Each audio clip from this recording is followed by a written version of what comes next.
Saviez-vous que dans la Rome antique, les gladiateurs n'étaient pas seulement connus pour leur bravoure au combat, mais qu'ils étaient aussi devenus les vedettes de leur époque.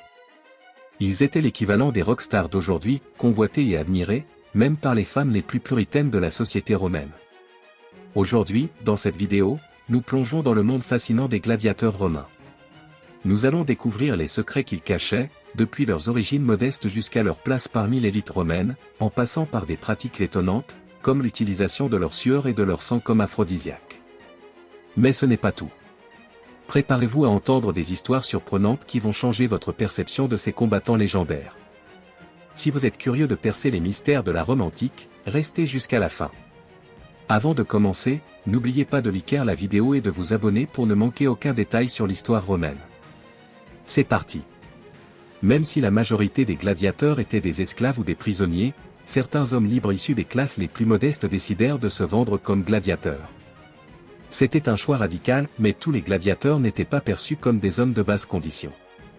Au fil du temps, les gladiateurs ont gagné en reconnaissance pour leur courage. Les citoyens romains commencèrent à les admirer, les considérant comme les véritables stars du divertissement. Les victoires dans l'arène pouvaient transformer un gladiateur en une figure très convoitée par les femmes romaines, qui le voyaient comme un héros, mais aussi comme un symbole de puissance et de virilité. Mais malgré leur célébrité, les gladiateurs étaient toujours considérés comme des infâmes, c'est-à-dire des personnes déshonorées, au statut très bas dans la société. Ils étaient traités comme de simples ouvriers, même si beaucoup les admiraient et les désiraient. Dans la Rome antique, la sueur et le sang des gladiateurs n'étaient pas seulement vus comme des marques d'effort et de bravoure, ils devenaient de véritables produits de luxe. La sueur des gladiateurs, recueillie après les combats, était considérée comme un parfum haut de gamme. Elle était conservée dans des flacons et vendue comme un soin de beauté exclusif, notamment chez les femmes de l'élite romaine. Mais ce n'était pas tout. Le sang des gladiateurs avait aussi une valeur mystique. Lors des mariages romains, il existait un rituel étrange, la sueur et le sang d'un gladiateur tombé étaient utilisés pour « bénir » l'union. On disait qu'en passant une épée trempée dans ce sang sur les cheveux de la mariée, on garantissait un mariage long, prospère et fécond.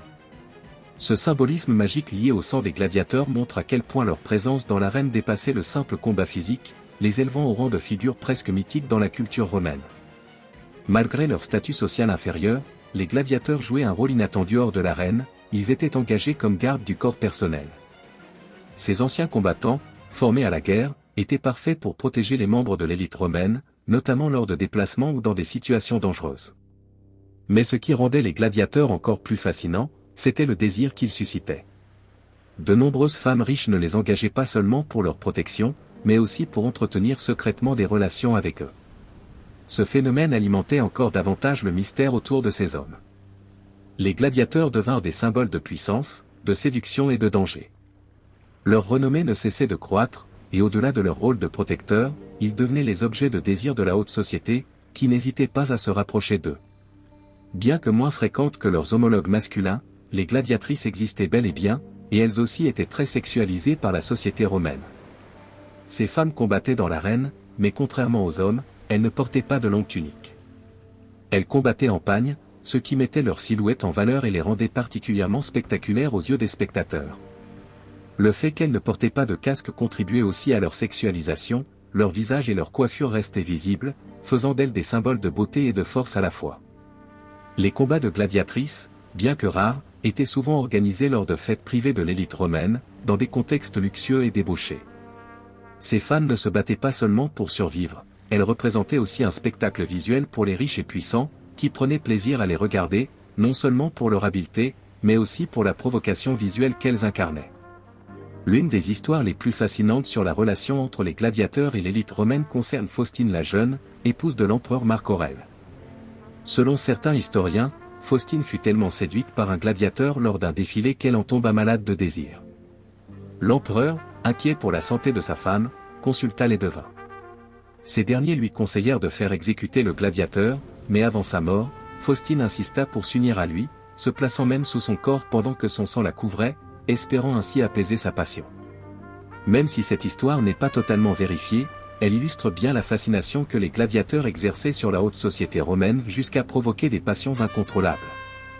Elle montre aussi que le sang du gladiateur, chargé de symbolisme et de puissance, était perçu comme un remède aux émotions les plus intenses.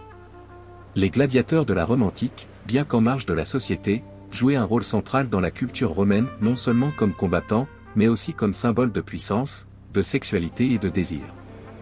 Grâce à leur sueur, leur sang et leur bravoure, ils sont devenus des figures presque mythologiques, désirées par l'élite et admirées par le peuple. Malgré leur statut inférieur, les gladiateurs ont réussi ce que peu pouvaient accomplir, atteindre la célébrité, la reconnaissance et devenir l'objet de désir des personnes les plus puissantes de l'Empire. Leur histoire, bien que cruelle et marquée par la lutte constante, reflète les contradictions profondes de la société romaine, qui admirait et sexualisait les mêmes hommes qu'elle condamnait à mourir dans l'arène. Si vous avez été surpris par tout ce que vous avez appris sur les gladiateurs et leur impact sur la société romaine, n'oubliez pas de liker la vidéo, la partager avec vos amis et vous abonner pour plus de contenu sur l'histoire de Rome.